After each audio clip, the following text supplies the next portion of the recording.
Assalamualaikum warahmatullahi wabarakatuh. Saya Muhammad Arga Firdausa, NPM 2011078 dari kelompok Ceria.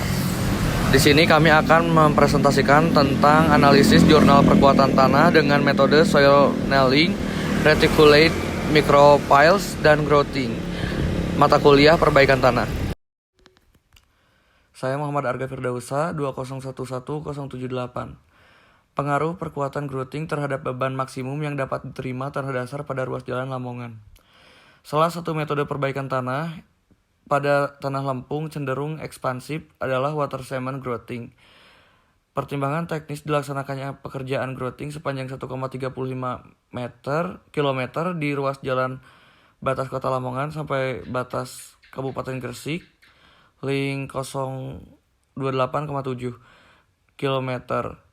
SBY titik 39 plus 3 plus 650 sampai 41 plus 000 adalah struktur badan jalan banyak mengalami deformasi permanen dengan kondisi kestabilan subgrade, didukung mempunyai CBR rendah sehingga badan jalan menjadi getar jika dilewati kendaraan bermuatan berat.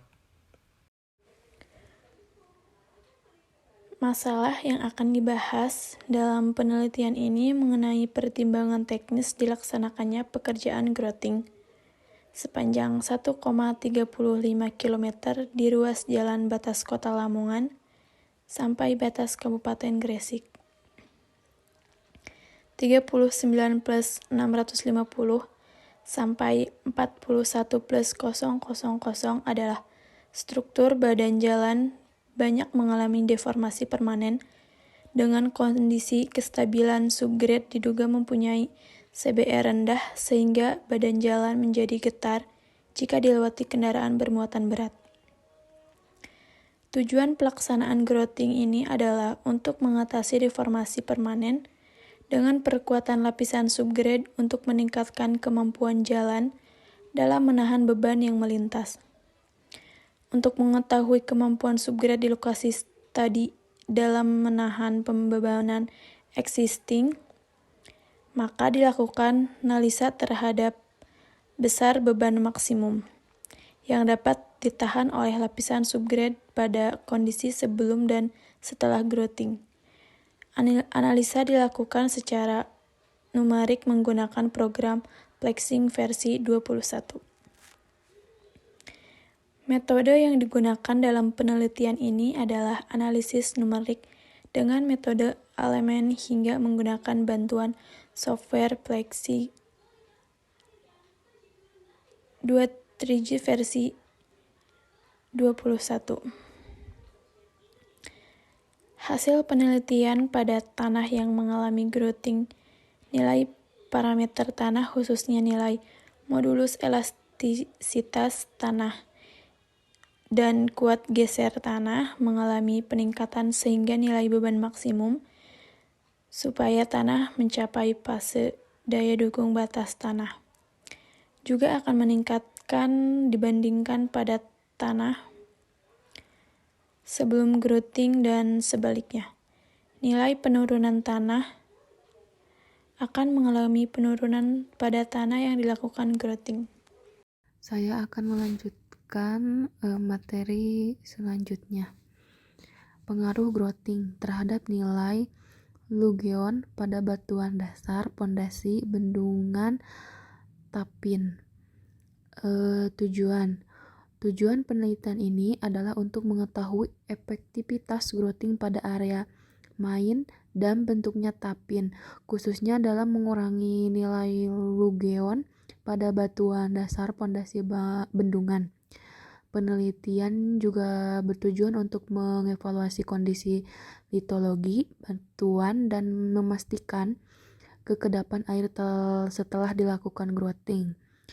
Metode penelitian ini menggunakan teknik injeksi semen bertekanan growthing untuk mengurangi nilai Lugeon pada batuan dasar pondasi. Bendungan tapin proses growthing dilakukan dengan menyuntingkan semen mix sesuai dengan perubahan campuran untuk pelaksanaan dengan patokan rasio campuran growthing tergantung dari hasil pengujian kelulusan air. Setelah proses growthing dilakukan perhitungan untuk mengetahui efektivitas growthing dengan menggunakan perhitungan nilai Lugeon sebelum dan sesudah dilakukan growthing. Hasilnya, dengan menggunakan metode ekuivalen, tanah yang diperbaiki secara mikrofil dengan sebagai badan tanah yang seragam dengan sifat-sifat yang setara. Hasil penelitian menunjukkan bahwa perbaikan dengan menggunakan mikrofil lebih efektif pada lapisan tanah yang lebih lemah dibandingkan lapisan. Hasil penelitian menunjukkan bahwa efektivitas growthing berada pada angka 74,38 masuk dalam kategori baik dalam tabel pengaruh efektivitas growthing. Studi juga menyimpulkan bahwa kondisi etiologi batuan tidak menjamin ketiadaan celah atau rekahan yang dapat menyebabkan rembesan atau aliran air, dan bahwa growthing harus dipastikan kedap air dengan melakukan pemboran check hole. Prosentase aktivitas growthing minimal harus mencapai 60% untuk menjamin keberhasilan growthing yang lebih kaku. Perbedaan antara hasil untuk dua jarak yang berbeda dalam jaringan mikrofil tidak signifikan untuk nilai yang diteliti. Effect of high diluted colloidal silica growthing on the behavior of liquefiable sand dapat diterjemahkan menjadi efek growthing silika kolloid berkonsentrasi rendah pada perilaku pasir yang dapat mengalir. Selanjutnya, Tujuan penelitian ini adalah untuk menginvestigasi efek dari growthing silika kolloid berkonsentrasi tinggi pada perilaku pasir yang dapat mengalir, terutama dalam hal meningkatkan ketahanan terhadap likuifaksi seismik dan memperbaiki kinerja tanah di bawah kondisi pembebanan siklik.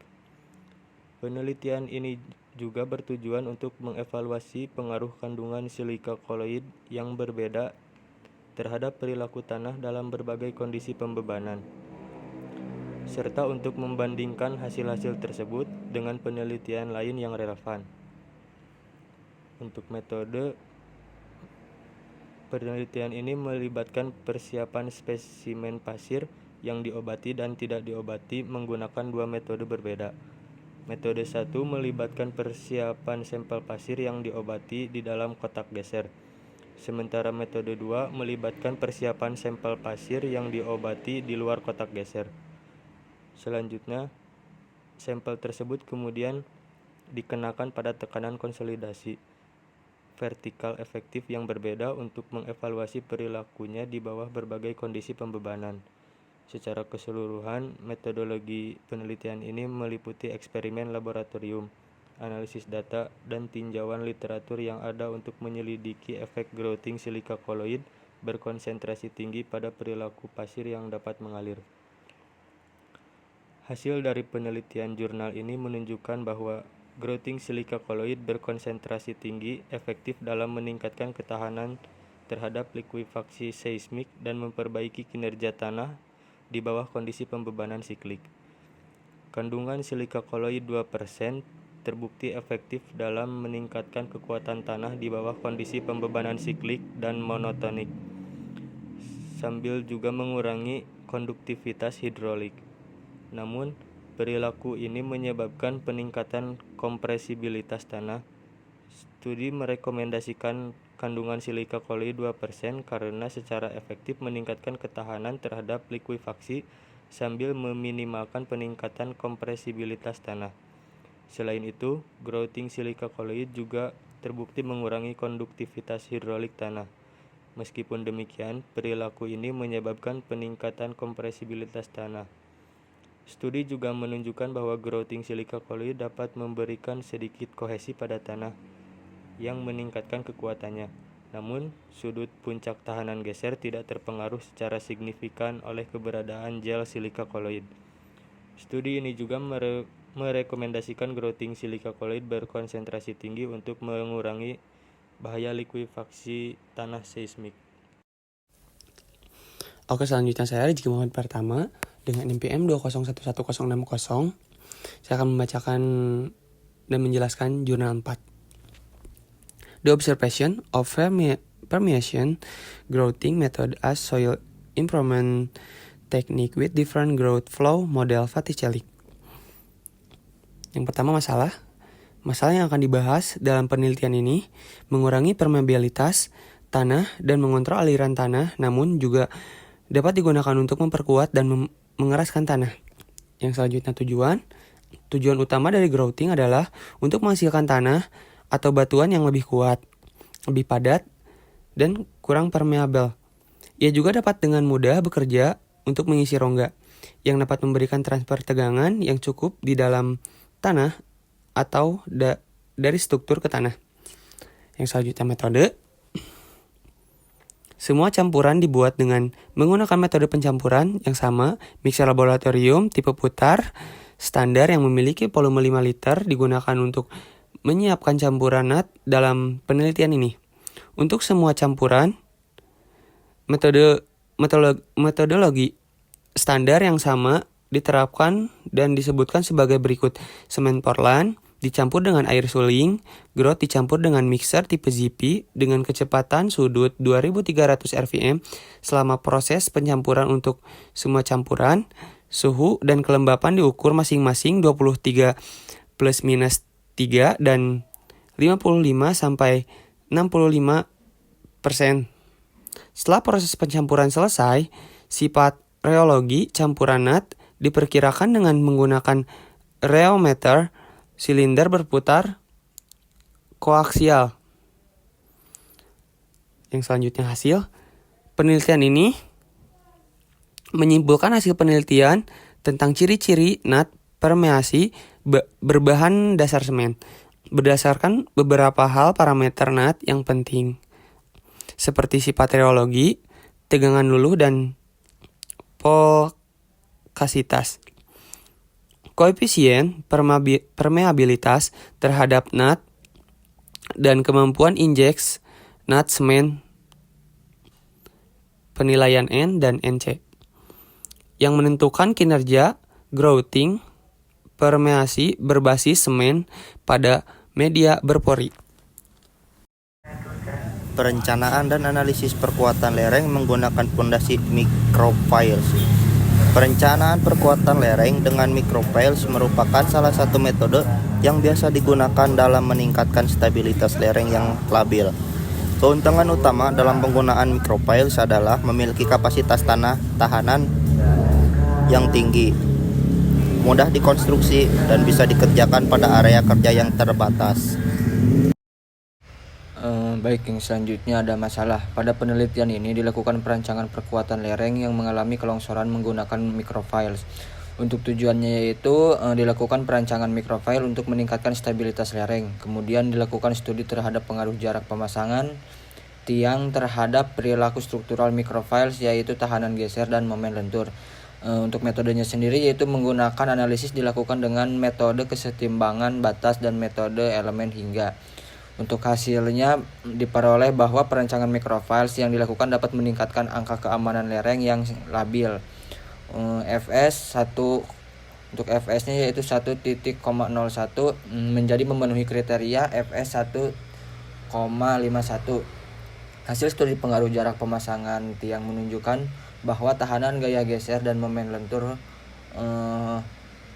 per file berkurang ketika jarak pemasangan antar tiang semakin kecil. Hal ini terjadi karena beban pada lereng lebih terdistribusi ke masing-masing micropiles dan adanya efek reduksi daya dukung pada grup tiang. Selanjutnya akan diteruskan oleh saya sendiri, Pramita Utami, NPM 2011079. Di sini ada jurnal ke-6 yang berjudul Soil Improvement Async Micropiles. Micropiles adalah tiang pancang non perpindahan berdiameter kecil di bor dan di grout yang biasanya diperkuat dengan menggunakan batang baja berkekuatan tinggi di bagian tengahnya.